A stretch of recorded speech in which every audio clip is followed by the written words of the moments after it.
ZombieTech. Welcome to ZombieTech, a forum for engineers, scientists, and inventors to ponder on the technologies needed to survive the inevitable zombie apocalypse. She's Addie. He's Whisker. And who do we have this week? This week we have a super cool scientist guy, Dr. Thomas Talbot, he's like an expert at some very interesting things. So just some of the titles that he holds. He's a research scientist at the Institute for Creative Technologies at the University of Southern California.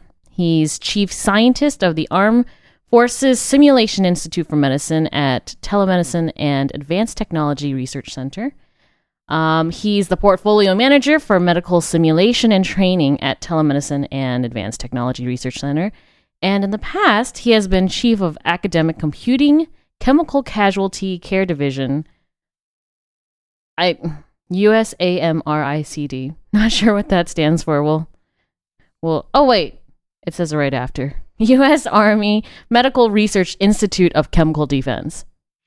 It's a mouthful. Frickin' A. Dude can also really That's awesome. Enjoy a burger too. It's true.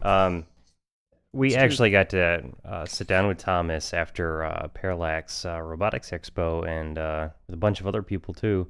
Have lunch on one of the days. It was really fun. It was a fun conversation, and after talking to the guy, we were like, we have to get this guy on ZombieTech because he knows some stuff that other people just do not touch.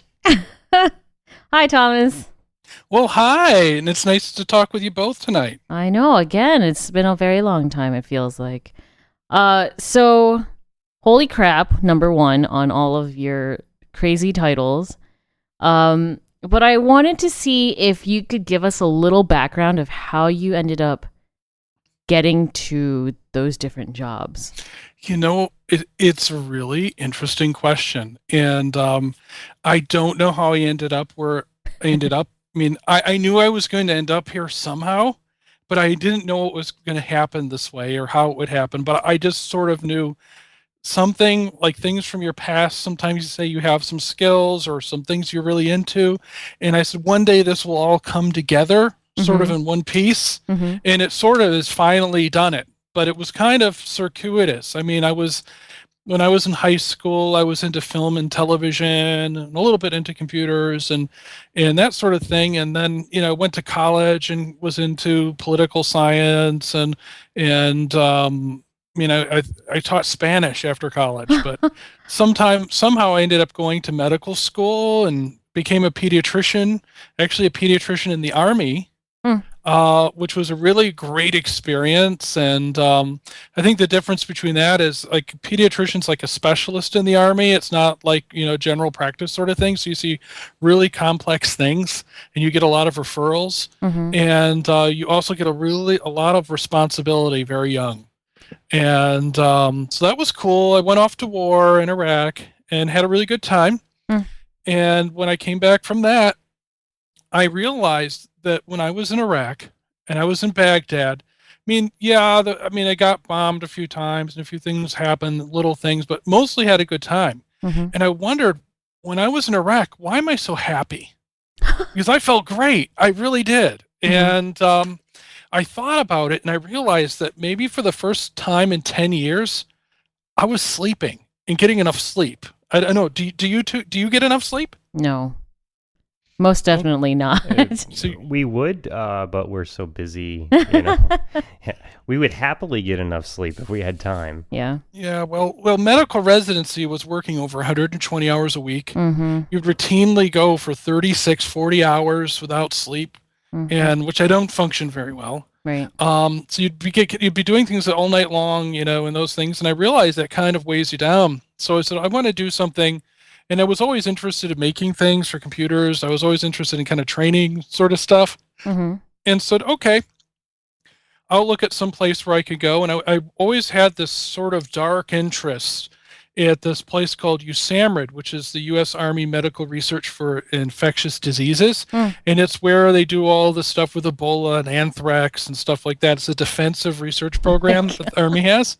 And my mentor, who was also a pediatrician, in the Army came from there. So I was like really kind of worship this guy, and it was like I kind of want to do this too, and I was a molecular biologist also, and I said it would be kind of fun. Sure. And so I made like this. I made stuff, and I made like the sample training thing with him about, it was this cool thing about anthrax and everything you want to know. And this was before that anthrax incident with the, that guy happened. It happened right on time. And then I showed it to someone who was kind of in charge of my training program. And it was this kind of prissy colonel lady, and who was way up in the American Academy of Pediatrics. And she goes, yeah, this is good, but it's kind of scary. I'm like, yeah, no kidding. It's anthrax. And she goes, well, I work with the American Academy of Pediatrics, and I'd like to propose something. Could you do something about anthrax that's a little more reassuring? Reassuring? Yeah. And I'm like, okay. So I put together this video proposal, and it was awesome. The background was like these spores of anthrax and stuff. Oh and what I did was I took pictures that are like mom apple pie, like children with flowers and Boy Scouts and all this stuff mixed in with images from bioterrorism. And I found the background music for a show from the 70s called 22, which was the most saccharine, sappy things, where it has like this plucky music, and it has a flute, and it goes do. For an anthrax video? Yeah, it's got this. So I made this proposal, right? And it's like playing this flute music from the early 70s, and you see all these children, and it's like presenting the pediatric bioterror companion, and I'm having a great time. And everybody that knew me knew this thing was a complete farce. And this lady said, this was exactly what we're looking for. Oh, my gosh. Dear. And she sent it to the American Academy of Pediatrics didn't go for it. But the lady did, Yeah. Who was controlling my life at the time. And I'm like, that was a lot of fun. And so I started writing like various utilities to do things and stuff like that, just kind of like on spreadsheets and stuff, and just playing around with software. And I said, well, I wanted to go to this USAMRIID place. And so I tried to, send them some of the materials, and whoever was there wasn't interested in seeing it. But someone says, well, there's this other place called the Institute for Chemical Defense that does like a lot of multimedia stuff. Mm-hmm. Maybe you should check them. And they were really happy to receive me. And so I scheduled my next job in the Army to go over there. And that was in Aberdeen, Maryland, and it's Aberdeen Proving Ground, which is a home of the original chemical offensive program research when we had one, and it's the center of our defensive research. And I didn't really think there was a lot to chemical weapons, which I think might get into the zombie thing later. That's why I'm bringing it up. And I said, okay, well, it sounds really cool. And if you've never been to the old Edgewood Arsenal in Aberdeen Proving Ground, it is one of the spookiest places I've ever gone. There are these old abandoned buildings with these signs that say don't go in. There's symbols on the door, on the buildings that are these like black symbols with gold circles that have codes like VX and H and HD and BZ. And those represent the agents that are inside those buildings. Oh my gosh. And so there's everything from a vivarium with all kinds of animals that they test defensive things that they test the agents on, because they want to test like defensive countermeasures. And so they've got a whole, those facilities. So you've got all this weird, spooky stuff, and you've got a lot of abandoned buildings from when we were producing chemical weapons for World War I. And maybe all the way up to about World War II. Then that production kind of went somewhere else in the country. And so you have these abandoned like mustard gas factories. And things like that are just still standing with all the weeds growing around them. And we lived on the post. And there was a rule you're not supposed to like dig in a garden or anything. Yeah. Because people are always digging up mustard shells or phosphine or something like that. But it was a lovely place to live. We had this white picket fence house that was on a golf course. It's just don't dig because you don't know what you'll dig up. And I found a video going through the archives one day, because our house was built in the 1920s, and there were these guys on with those saucer-shaped helmets, that they had before World War II, and they were wearing gas masks, and they had horses they were riding that were also wearing gas masks. Wild. And by the way, and they were lobbing phosgene around at each other, and you could see my house right there in the background. So it was kind of a neat place as far as that. And when I showed up there were some great people. I was teaching classes in chemical defense for everything from medics to nurses to doctors. And we'd hold these special courses, which actually anybody in the public can. There's a security review, but anybody can sign up for these. It's like $700 for like the medical management of chemical and biological casualties course. And then, of course, as soon as I got there, the USAMRIID bio people wanted me to work for them, which, I'd already, of course, but, they wouldn't give me the time of day to go over there. Right. And then I made friends with the people with the Radiobiology Research Institute that handle all the nuclear stuff. So we're like kind of this weird community. And we'd go places, we train people in New York City or whatever. And then they put me on this team called the JTAC, or Joint Technical Augmentation Cell, which I can't go into a lot of detail about, but we're basically a team to respond to international incidents. It's sort of like the military's version of like the Super Friends. And they would just call us to activate our powers and go. And that didn't happen too often. Yeah. But all that stuff was sort of classified, but it was really exciting work. On the rare occasions it was used. And I'd just be available on the phone if some casualty happened that related to chemicals, which happened occasionally in Iraq, usually because of some munition that was left somewhere. It wasn't usually intentional. And so became an expert in first cyanide and then nerve agents.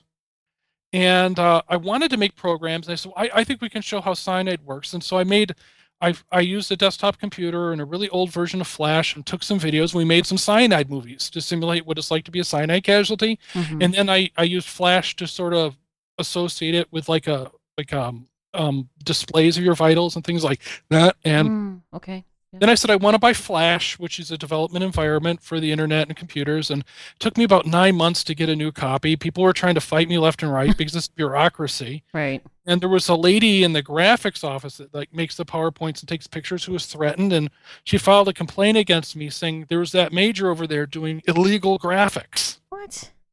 And I ended up making a program called the Synapse Nerve Agent Laboratory, which was the take it home version of the nerve agent lab. Like we had a nerve agent lab there. This was kind of like the home kit, and it was like a virtual version on your computer. Right. And it turned out to be really successful. And that and a product called Nerve Academy ended up going through 3 versions, and it was very popular, and it's a lot of fun to play with nerve agents, at least in the virtual world. And so I became like the cyanide and nerve agent guy, and my friends were the cyanide scientists. Okay. And we go out for lunch, and you know what kind of looks you get when you hear the word every other sentence cyanide? Did you rest that? I believe it. Oh, they probably just try to stay away from you guys. Haven't actually eaten lunch with you in a public place, yes. Really? Was I messy or something? Or? No, but you were definitely talking about a few things like this, and there was a couple of looks. Not too bad because we kind of like took over the place. There were so many of us, and with that many geeks in one place, I'm sure it's less of an effect. Were geeks there? Sorry? There were geeks there? Yes. Yeah. Well, those of us from the expo. Yeah. Okay, if you're counting them. But you don't even notice that when you do that all day, you don't even notice that. So I noticed a new thing we could do with cyanide, we'll figure out, and we're trying to figure out new, better antidotes and stuff. And it was a lot of fun. So that was a big part of my life. And but I started making these programs, and they became more and more successful. And then I was asked to consult on a project that wasn't going very well. It was a video game. And it was supposed to be like this immersive virtual world chemical scenario in Iraq. And it was with this defunct company. It was bought by a bigger contractor called Forterra. And they kind of were lost, and they needed an expert. So someone recommended me. And that's how I got associated with TATRIC, which is a Telemedicine Advanced Technology Research Center. It's part of the Army. I'm still with them. And I don't know. They just asked if I could help be an expert on the project. And I said, sure. And it was a lot of fun, and I met with the company, and I realized a lot of things just didn't quite feel right. Like, why does this sort of suck so bad? Or why this, and so like I said, well, I know about playing games. I play like a little World of Warcraft or StarCraft or a few other games, Mm-hmm. and I tend to like strategy games and flight games. And I'm like, you just need to follow some of these principles of game design, which I went and figured out what some of them were, Mm-hmm. and I gave some advice and helped him model the nerve agent casualties in this thing. And it was, and the project ended up being better, but it was one of those things where it gets, they give a cool video and give a final report and collect their $1.5 million or whatever it was and file it away somewhere. Mm-hmm. And so at some point, I was thinking about leaving the Army, and because I wanted to do more of this stuff and I was starting to feel limited By just the doing bureaucracy. just fighting the bureaucracy Yeah. to do stuff. And I thought about it, and then kind of to be enticed, I said, why don't you go work at this Tatrick place? So I went over to Fort Detrick to work there. Mm-hmm. And then I showed up, and they're like, we're going to make you in charge. I thought I was going to be like the junior member learning everything. And they said, we're going to make you in charge. Don't tell anybody. And that was so weird. Because you're just there and you're like, what do I know? So I tried learning things, and it was actually, they'd done some really awesome things, but I also noticed it was like the same 6 or 7 companies that won all this stuff all the time. Mm-hmm. And that when stuff was done, they tend to spend a lot of time redeveloping the same technology and over, and it was kind of inferior to what you could do in games. And this is called medical simulation, which is everything from like mannequins to to things like that, to virtual reality, to video games, to whatever, Mm-hmm. to courseware, I guess. Although we don't do too much of that right now.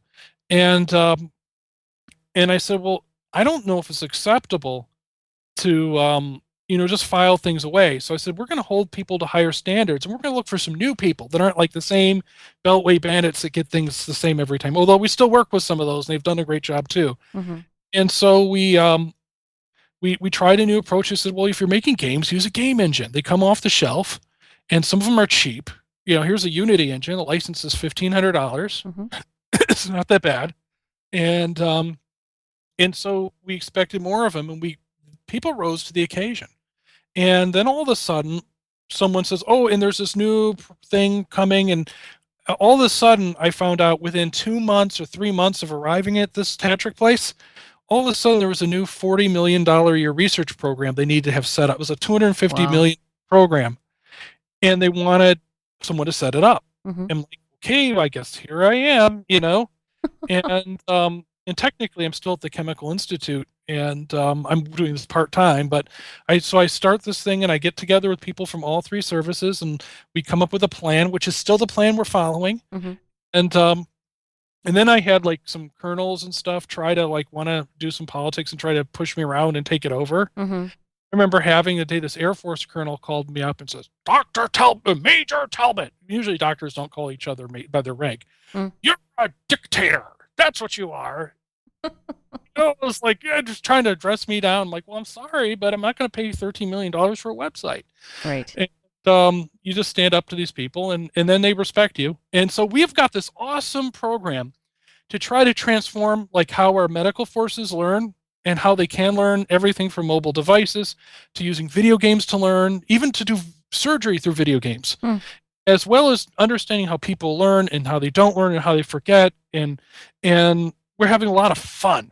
Yeah. So kind of like some things of interest in my life have all come together from, the world of the kind of the gray research world is kind of in the kind of the gray hidden world of the military to just medicine, to having fun, to just general good old principles of, the things that come from media, where I used to do newspapers or make films or things for TV. It's just engaging people, doing something new and exciting, and taking kind of different types of expertise with you. And because of that, I get to meet a lot of interesting people. The reason I was at Parallax, and for those of you who don't know, Parallax is a homegrown American company in Rockland, California, that makes these little chips called microcontrollers, which are very simple, primitive computers that, you've probably got about a couple dozen of them in your car. You've got them all over your kitchen, in your home. They control everything from thermostats to your cable box to remote controls to whatever. They're those things that make everything work. They're little tiny computers on a chip that usually have every part that's needed to them in the chip.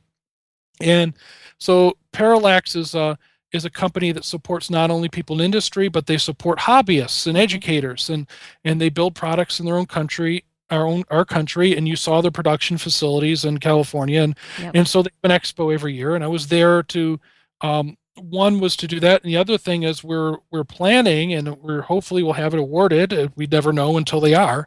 But we're looking at doing a contest, like a national microcontroller contest for medicine, to see what people out in the country can do, and give out some prizes and some awards to people to see what they could do for their country, to do new technology for medical training. Mm-hmm. So that's why I was in California, and I'm sure you were there because you had interest in, I think it was musical stuff. With the microcontrollers, if I remember. Yeah, amongst other things. We're pretty active with Parallax. We produce a show for them every week called First Spin, where we teach people how to program microcontrollers. So, yep. Yeah. Oh, where can I find that program? Firstspin.tv. Yep. It's a podcast. So. Ooh. Okay, plug, huh? Yeah. It's weird. I'm actually writing a book for using the propeller. My first book is actually an electronics book, even though I'm a medical doctor, and I feel kind of like a fraud, but I think it's going to be a good book, so it'll be okay. But I'm working with the editor of Nuts and Bolts, Dr. Brian Bergeron, and we're writing a book on making androids and how to make them more human-like, or robots, features. Mm-hmm. And also in the formative stages of writing a book about 7-segment LEDs. Oh. It's called, actually, what is it called? It is called, let me pull it up here. It's got an awesome title. Don't anybody steal this, because I'm probably going to self-publish this one. 7 Segments of Fun, Cheap and Easy LED Display Projects for Your Microcontroller, with examples for the propeller and Arduino. Cool.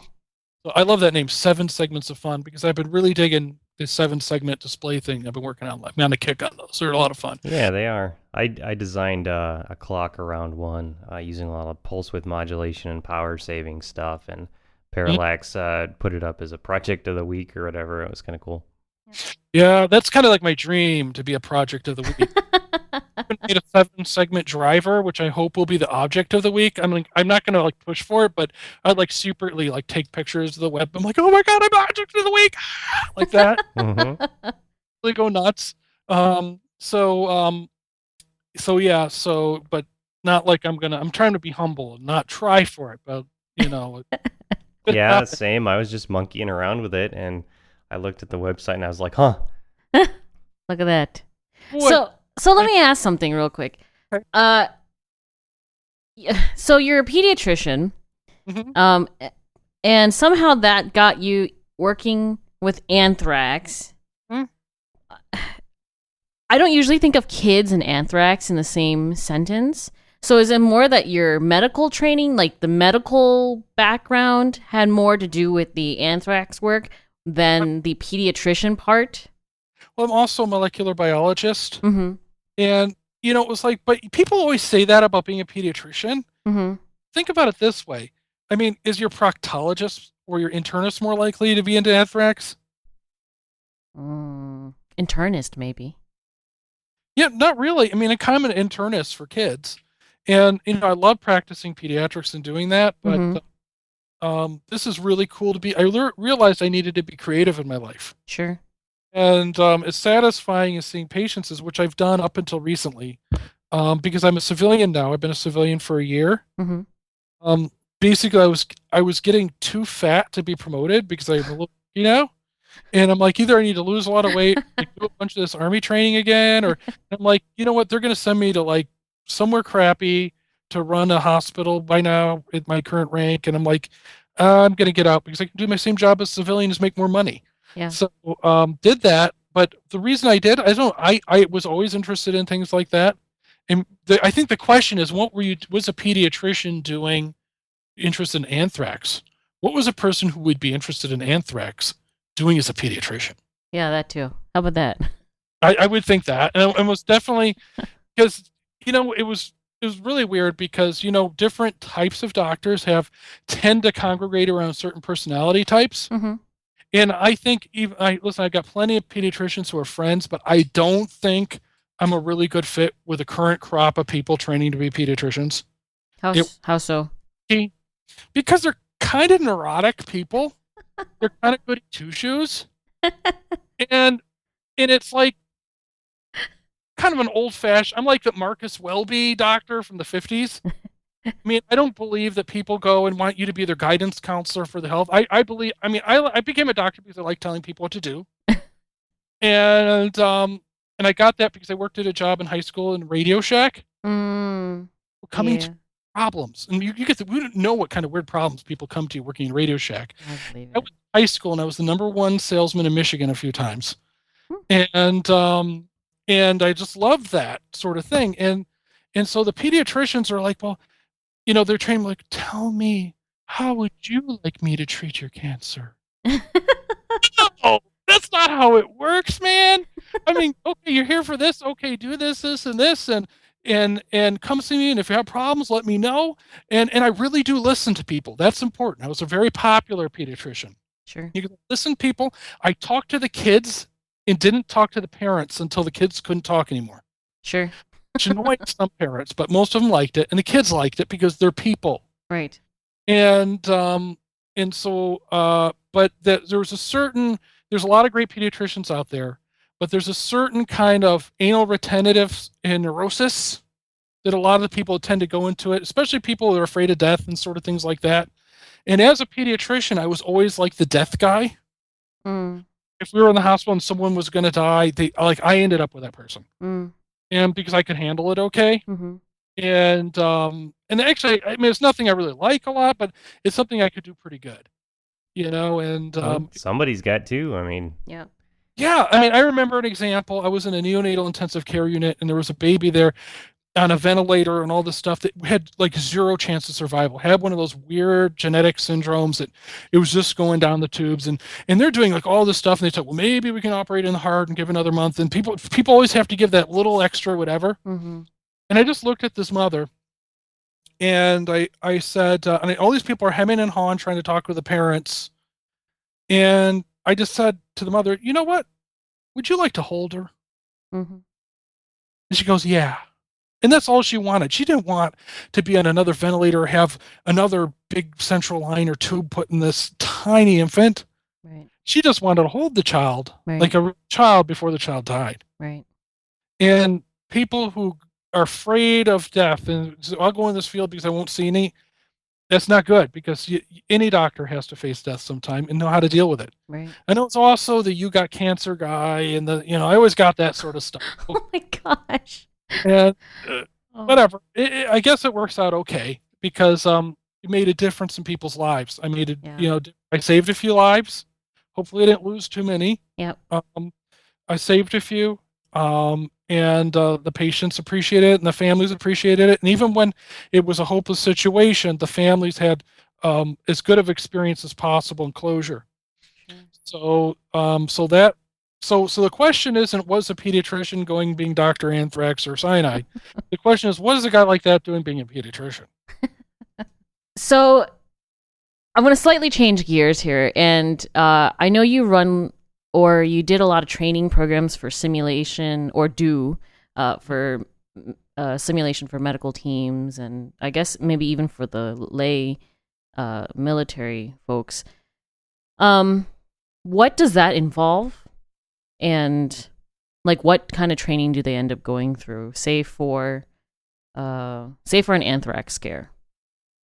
Well, I mostly did. Although I did a little with the anthrax, I mostly trained people in chemical agents, which would be everything from pulmonary agents like chlorine and phosgene to mustard, which is very disfiguring and actually can make you look like a zombie, and it all the way to things like cyanide and nerve agents. And nerve agents are like the biggest military threat, as well as something called the incapacitants. The incapacitants have names, and the most famous one is something called BZ. And I have in my possession a film of experiments on soldiers with LSD, Wow. as well as PSD with volunteers. And I have a very funny recruiting film for be part of the experiment group, which featured butt shots of girls in bikinis. Oh my.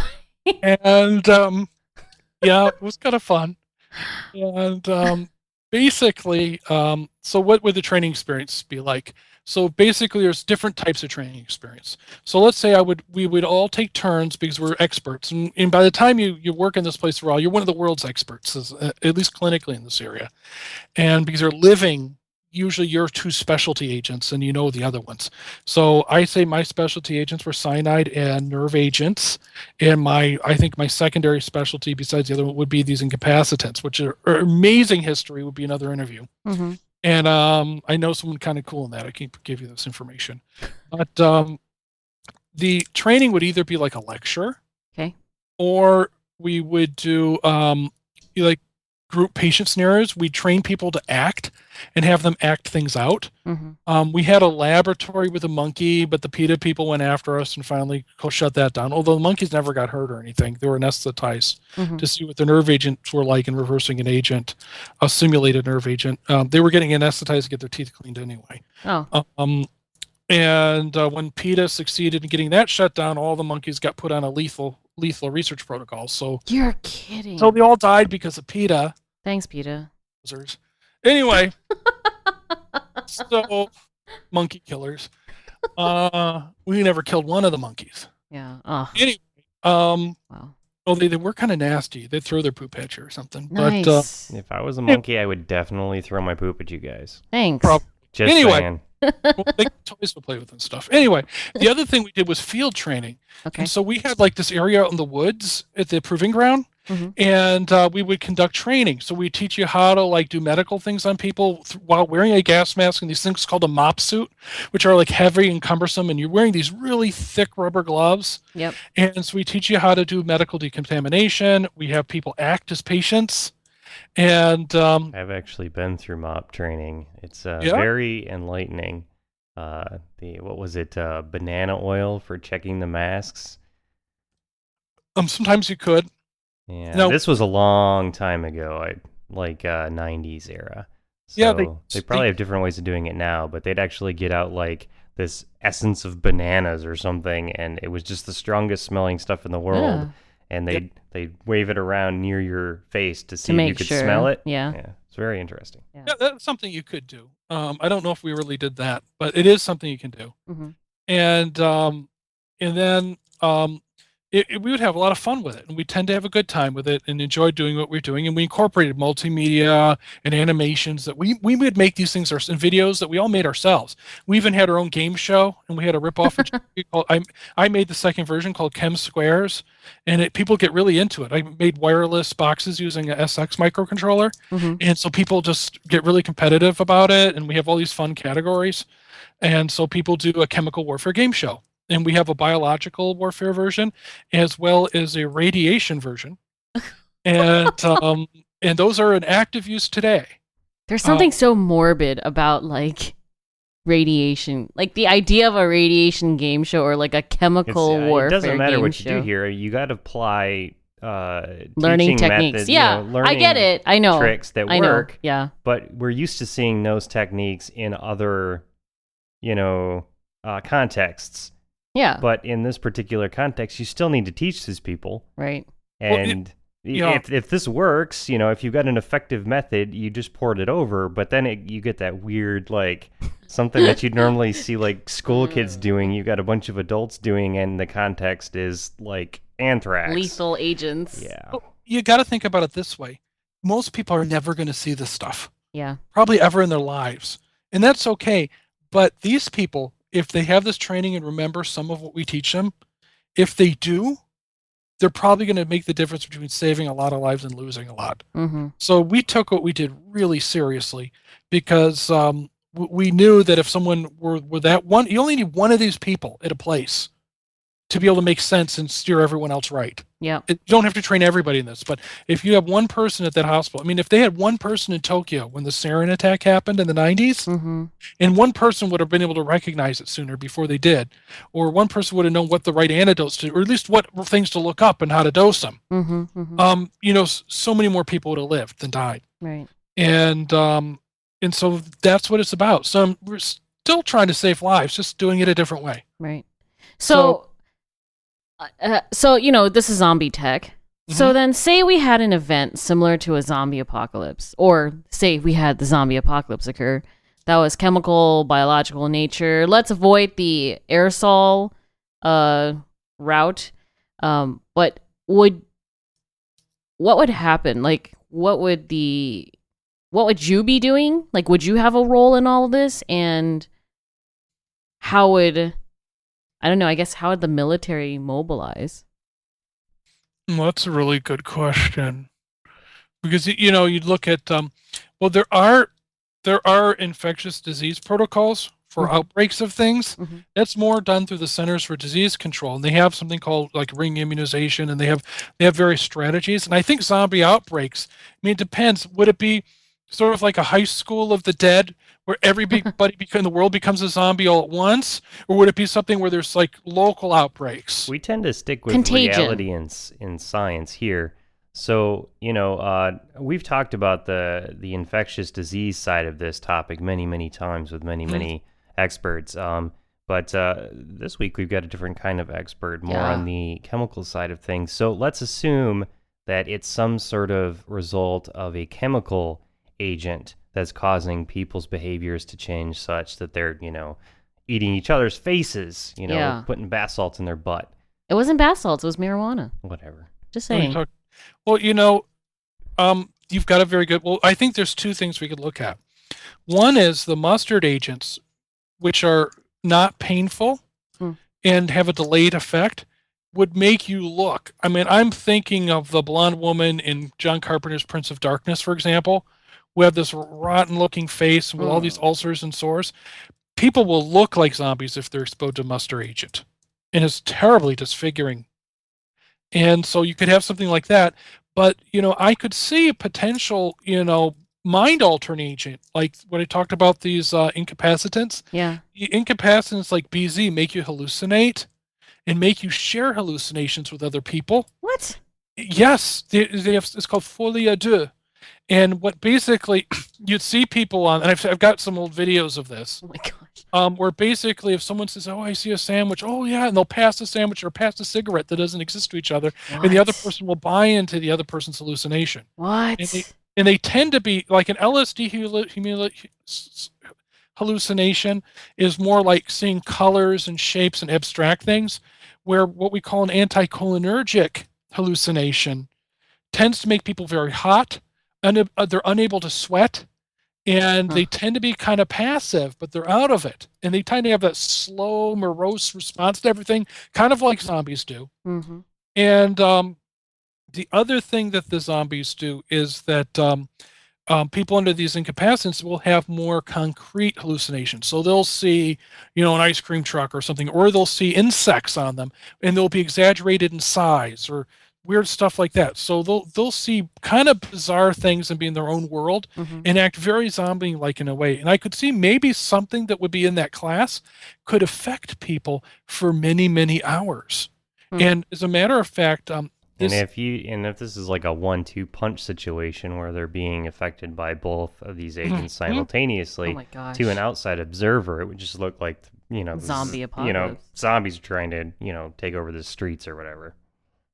And and it's been alleged that the Serbians use some of this sort of stuff, the Russian version, on some fleeing refugees, which had a lot of strange experiences and strange things. They're pretending to eat things and just sitting around in the shade, just kind of out of it. And one of the interesting things about it is there is an antidote that you can take. And the antidote is actually analogous to a nerve agent. It does the same thing in a nerve agent, where you're just kind of reversing them on the same scale. And it's a fairly short-acting agent. And so you can get someone and give them a shot of this stuff, and they act completely normal. Yeah. But you only have maybe 45 minutes, and then they relapse into the state.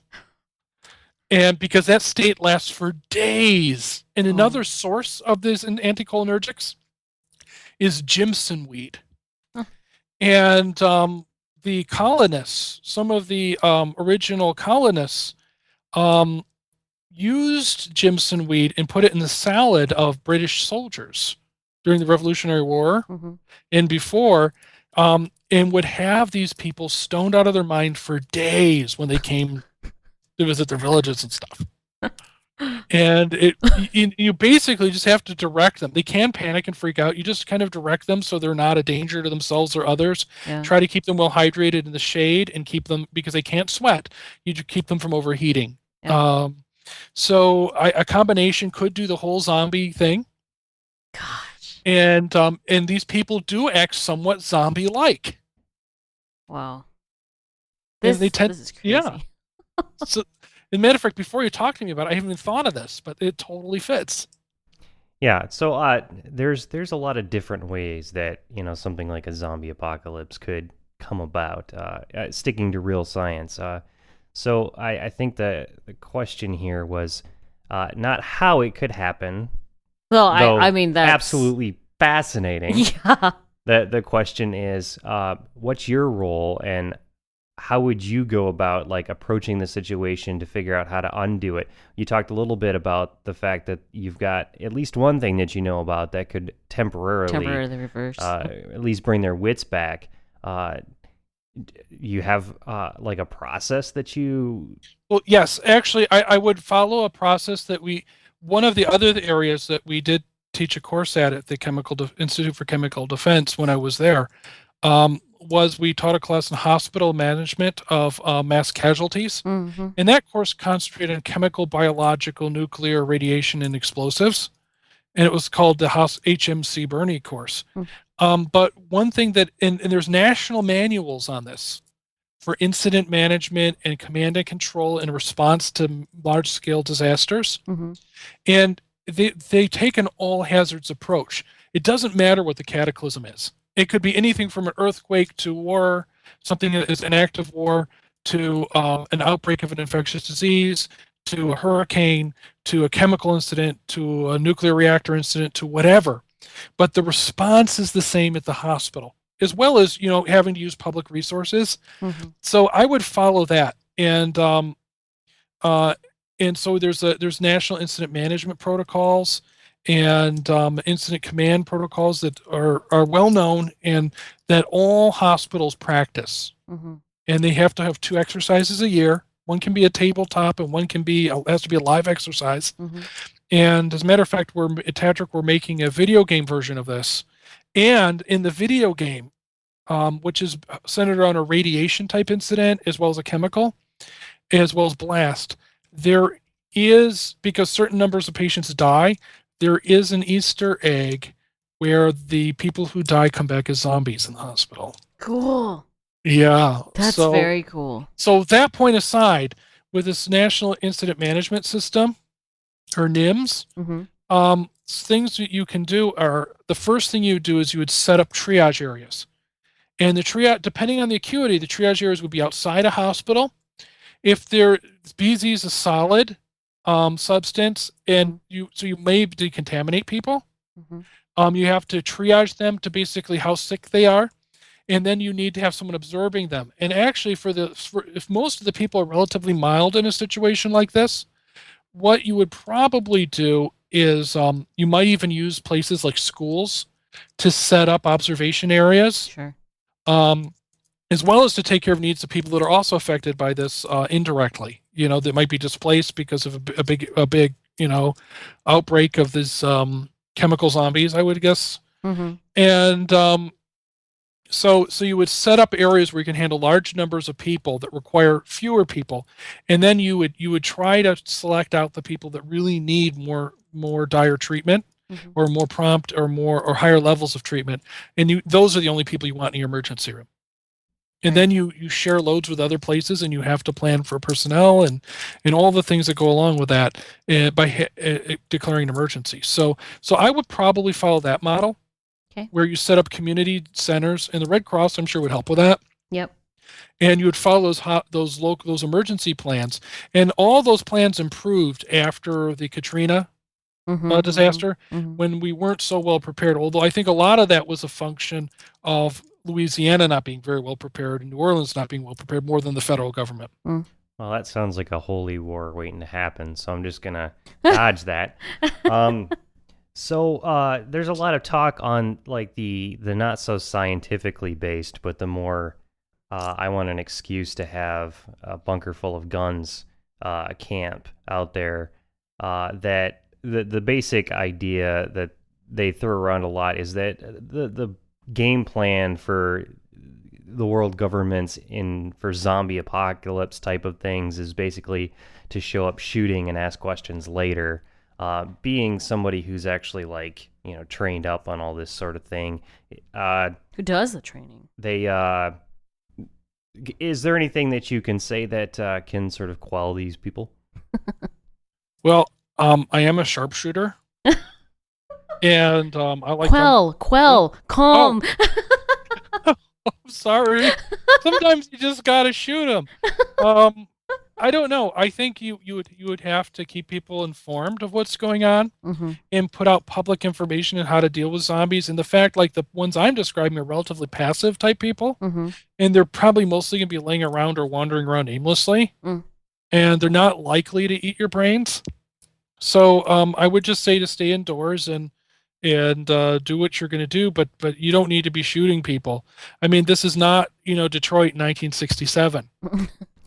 So it's really... That's when you use the guns. Really at the core of a lot of people's dialogue when it comes to zombies involves where do you set the line of, okay, these people aren't people. Well, that's a very good idea. Well, I think if they're causing harm to other people, if they're eating brains, if they say brains, I would probably shoot them. Absolutely. And so if they're sitting under a tree pretending to eat a fake sandwich, you try to fix them. Yeah. If they're trying to eat your face off, it's okay to defend yourself.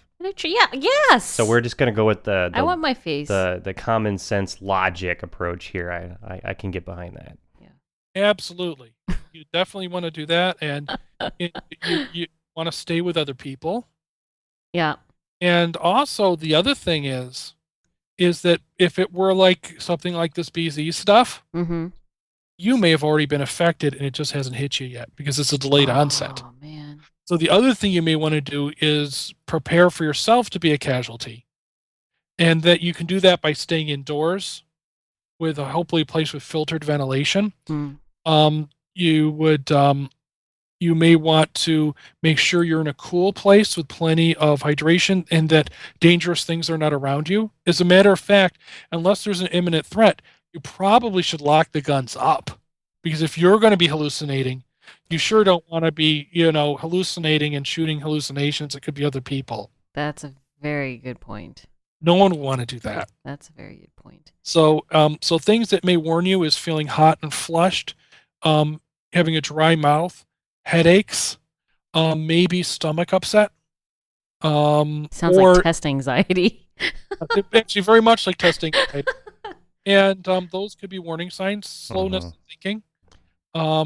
And all of you hypochondriacs out there, you're not a zombie. Stop thinking that. Exactly. Yeah. But stay away from the firearms in that case. So, I mean, does working with this stuff make you guys more paranoid? No. No, not really. I think it makes us more jaded. It's like, oh, that. Yeah, no, it's okay. Don't worry about it. Yeah, I mean, it's nothing. I mean, compared to these nerve agents, man, this stuff's nothing. Oh my gosh, I'm getting palpitations here. Yeah. So, all right, so we're just about at the end of our hour. Craziness already. And I haven't even gotten to ask about the 1970. There's no way that we're gonna get to all the interesting stuff we could. We'll have to do another. Let's not be too. We'll have to do another episode. Yeah. Where we just talk about there's hobbies. a few questions that we try to ask every single guest. Yes. Okay. So, what 3 tools would you bring to your zombie apocalypse bunker? Oh, I would bring a tablet or a Kindle. Okay. I would bring, I got to tell you, did any of you see Dead Alive? Probably. We Probably. watched so many. The lawnmower on the intestines was incredibly satisfying. So I would bring some sort of mechanical implement like a chainsaw. Okay. And then I think I would bring a double barrel 10 or 12 gauge shotgun. Okay. And 5,000 rounds of ammunition. Jesus, 5,000 rounds. Yeah. I guess that would keep you pretty safe. Nothing like a shotgun, to take down a zombie. You need a 10 or 12. 10 gauge is an elephant gun, isn't it? And if this is a chemical type of zombie, that would be fine. I wouldn't recommend these close sort of things if we're talking about an infectious disease, because, man, shotguns make a mess. You get a lot of splash. Yeah. Let's use slugs. And slugs would be good for the zombies. Yeah. Last week, we got to talk to a military firearms expert about all sorts of weaponry shot. choices. Yeah. Awkward. That was fun. Yeah. Well, that is kind of weird. Well, that's kind of cool. I just like target shooting a little and stuff. I'm not really serious about guns. Sure. But listen, if you're in a zombie apocalypse, you got to have some badass weapons. Yep. And we have Tesla coils. What better opportunity to use them? Yes, Yeah. it's true. Right on. Okay, and then what book would you bring to a zombie apocalypse bunker? Yeah, and the context here is that it's not just to survive the day; it's to be able to bring society back up after. Yep. Oh, very good point. It's very important to. Well, there were a bunch of books about Foxfire that were written in the early '80s about primitive technology or pioneer technology, and so maybe a selection of those. So you could, because you're not gonna have an electrical grid, and a lot of things you're gonna have to learn to do again until you can get to places where you can try to rebuild your industrial base. Because think how many layers of things it requires to do anything. I probably would look at books on mechanical things and how to do things with chemistry. So I'd learn how to distill things, how to do basic chemistry, maybe something that would teach me about farming. Yep. I always thought if I were a doctor going back in time or something, I'd want to know how to make an antibiotic or something, or make a vaccine. So I would look for some sort of materials like that. I'd be totally interested in learning how to make penicillin out of bread mold. Like, that'd be such a great idea. There's so many things like this, and that's my interest in this whole zombie apocalypse conversation is it exposes so many things that you take for granted in your day-to-day life that everybody should have a more of an understanding of than we do. Things like, how do you tan a hide? I mean, who knows how to do that kind of thing anymore? It's a very rare skill to have. You put a hide in a sun. Or make soap. Yeah. Make soap, or how to preserve food. Yep. How to do canning. Yep. How to plant crops. Yep. And someone really, I don't know what you can say as far as speech, but someone really peeved me a couple weeks ago when they talked about someone.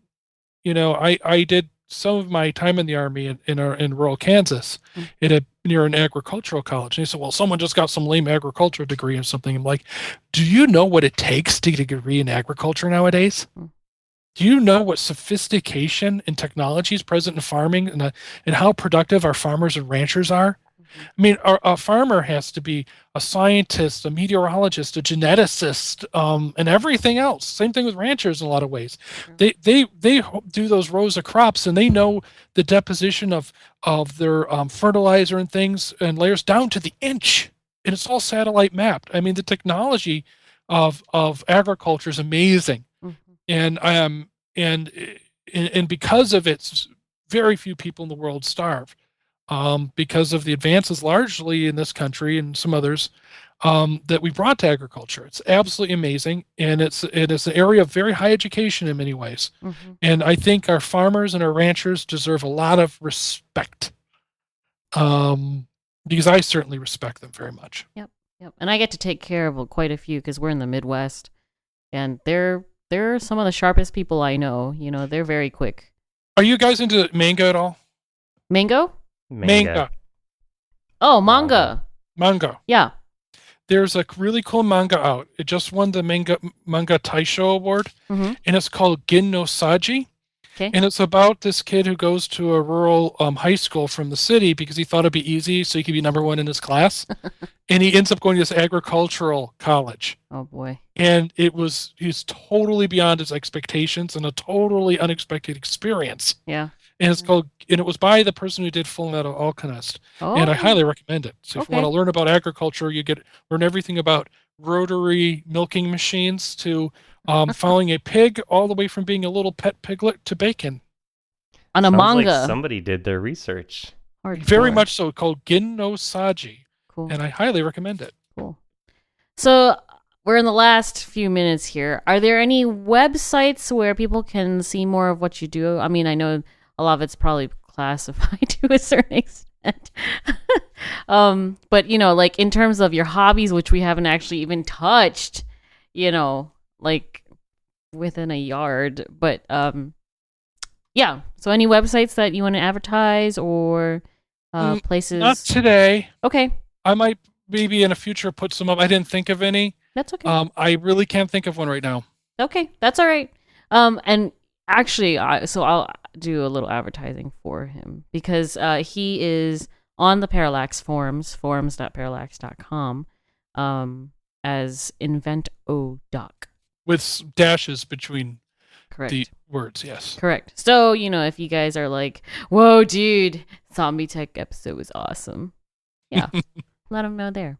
So, very freaking cool. All right, and for any civilians that are interested in maybe approaching this kind of thing as a line of work, any advice for how they could sort of direct themselves? Well, if the medical simulation work, there are outlets like the International Meeting on Simulation Healthcare. They have a society called the Society for Simulation Healthcare. You can join that. When it comes to the other stuff, there are places where through universities you can get into, biological or chemical or radio or nuclear defense. But the only way to really do it is to enlist or go in as an officer. You got to join and serve your country to do those things. Gotcha. And you can do that. It's okay. It's fun. You'll probably survive and learn a lot from it. Well, I hope people survive. So anyway, thank you for your service too. We didn't get a chance to mention that, but yeah, we appreciate it. Well, thank you. Yeah. All right, guys, that's all the time we have for this week. Yes. You can find the show every Thursday at ZombieTech.tv. Until next week, bye. Ciao.